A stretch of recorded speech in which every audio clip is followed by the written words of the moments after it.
And before we can really talk about what social anxiety is, let's talk about what anxiety is. There are three components to anxiety: physiological, cognitive, and behavioral. Physiological components to anxiety are what's happening to your body. So you have like your heartbeat might be increasing, you might get like sweaty palms or feel really tense, your muscles might like clench up.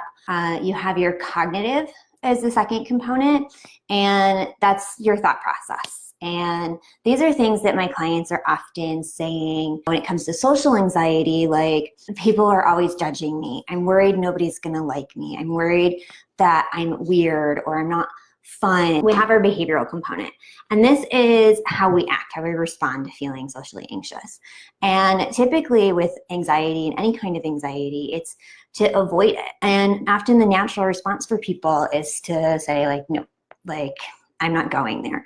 The problem there is that that reinforces the belief system and that cognitive process that I don't fit in, that people don't like me, that I'm always going to be judged. So what do we do about it? What do we do when we have this intense social anxiety? Because it's a really growing thing, and it's very real, and it's very scary, and it's really impacting the social world, which is a huge need for teens. So one of the first things that we do, and in DBT we teach, is mindfulness. The ability to be present in the moment, to label and identify our emotions and experience them non-judgmentally. And to just know what we're feeling and create some room for that anxiety to exist without trying to push up against it and fight back.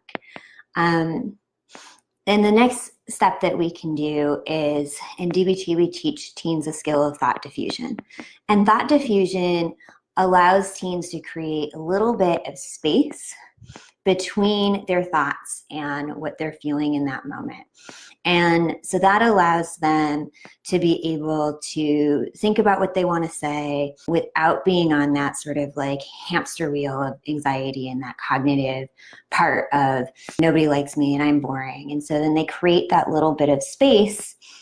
They're able to feel more comfortable in the situation. And so thought diffusion is a skill that helps them to feel like they have more control over what's going on.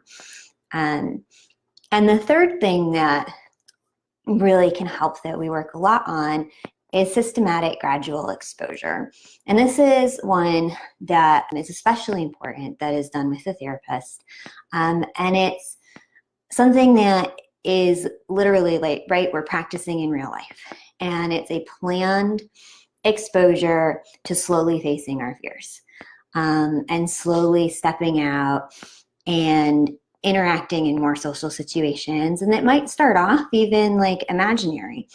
And, you know, the reason it's important that it's done with a mental health professional is that you have a chance to test out any dysfunctional belief systems.